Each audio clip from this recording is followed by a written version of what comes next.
I'm Saintvicious, and I'm going to go over the 3.5 patch notes, which is the Karma patch rework, and also the Zac release patch. I haven't really gotten a chance to play with Karma much, but from what I understand, she still seems like more of a support. A couple of people are trying her mid lane. I have to play a couple more games with her and see how she fares. I think it's too early to tell how good she's going to be, but I can't really go over the full rework in depth until I play with her some more.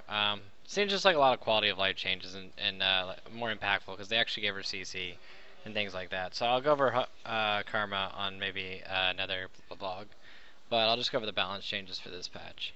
So they kind of changed Akali's Shroud how it works to not instantly stealth and instantly re-stealth almost, except for the yeah, actually no, they made it instantly come out of stealth, but when you cast the Shroud, it instantly stealths you also. So there's not like a phase time. But then they also adjusted the balancing on that because they added re-stealthing to it for 0.15 seconds. So this is just all like little tweaks to Akali, and I don't think really anything in that matters. I think she's going to be the same champion, so those are all relevant changes. Nivea, they just bug fix. It doesn't really mean anything. Ashe is just a quality of life change, where you can see the critical strike now, so that's kind of cool, I guess. And then Draven, I've been hearing mixed things about like the axe leading with the axe drop location. Some people say it's better, and some people say it's worse. So I don't know. Draven players are gonna have to make that call, but I just hear mixed opinions about that. The Hecarim changes. I think this is like one of the Hecarim changes that's gonna put the nail in the coffin. That's gonna take him from being overpowered to balanced. Adding 4-second cooldown at max rank is actually pretty large, so I think that's going to really hurt his W when it comes to like prolonged engages. He'll still be a good champion, but I think that it'll just be basically yeah, it's going to be the thing that just makes him just more balanced. He's a balanced champion now, I think. Then Master Yi, they fixed the scaling for the attack speed on his double strike. So now when you get a ton of attack speed late game, when you're hitting like 2.0 plus, you'll actually be able to benefit from the attack speed better. So that's just kind of like a quality of life change for Master Yi. It's not really anything big. Riven change is irrelevant.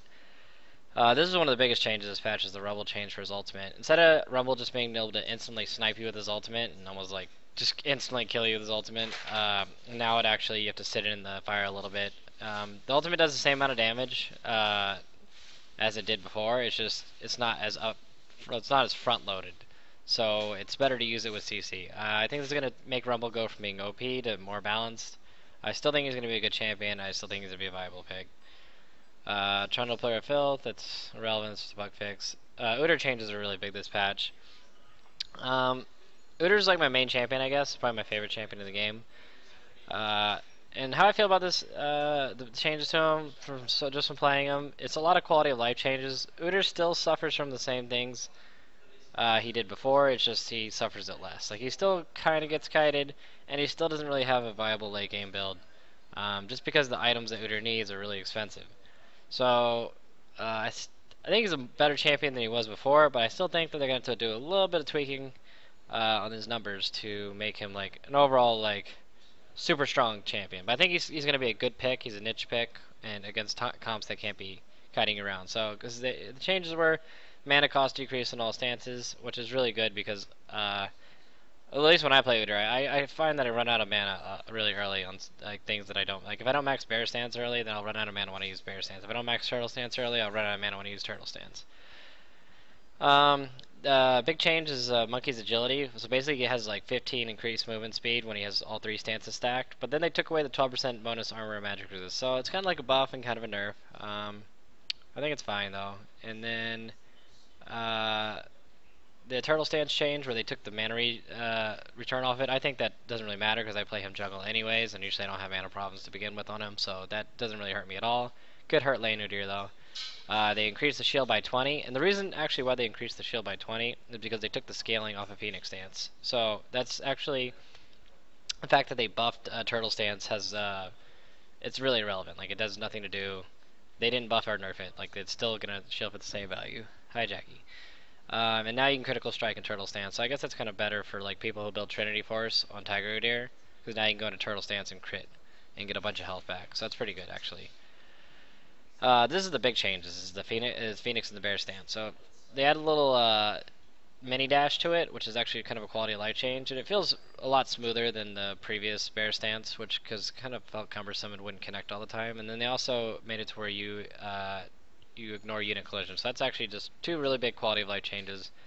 Um, and then bear stance attacks can no longer be self-interrupted mid-attack, so that's actually really good because sometimes you'd be right about to connect with bear stance, and you would cancel it because you wanted to like attack move, and it wouldn't even stun them. So that's another quality of life changes.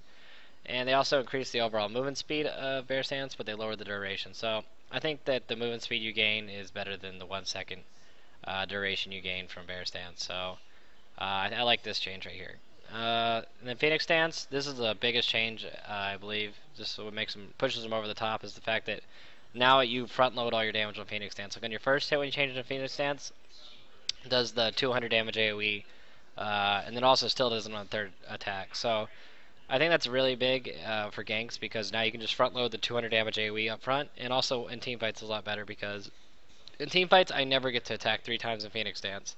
I usually switch to like to turtle, and then I run up and bear stand somebody, and then I'll maybe auto attack once or twice with Phoenix, but I'll never get that third strike off. So it makes them a lot more effective in team fights. But they did remove the ability power and attack damage from Phoenix stance, which is kind of like it hurts, but I think what you gain it makes up for it. So I have to try out a couple builds with Udyr. I'll probably make a jungle, like a revisited jungleology on him later, after I've tried out some more builds. But I think the standard Phoenix build's the best right now. They just did some weird Warwick bug fixes and stuff like that, so that doesn't really matter. Zed bug fix doesn't really matter. This is a big change. The Nashor's Tooth increasing the gold cost by what is it, 230. It's actually indirect nerf to Diana and Kale, so I think that's gonna put Kale in line where she's a balanced champion, just because they nerfed one of her primary items. And same thing with Diana, because the problem is once those champions get that item and they start snowballing and power farming, then they just get out of control and they just kill everybody. And then they nerf Spirit of Elder Lizard again. I honestly think this item's not worth getting anymore, just because they just keep nerfing it over and over and over again.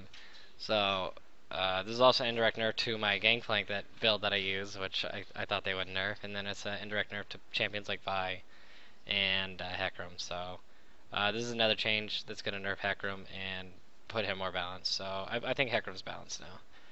And then they just they buffed turrets, which is kind of like minuscule, doesn't really matter. And then they buffed the way that siege minions and super minions affect towers as far as damage taking. So yeah, I mean I think that's all of the patch notes, and this is kind of like a big patch, but it's kind of not at the same time. There's like a lot of bug fixes, but and then the big Udyr rework and the big Karma rework. But yeah, that's it. Thanks for watching.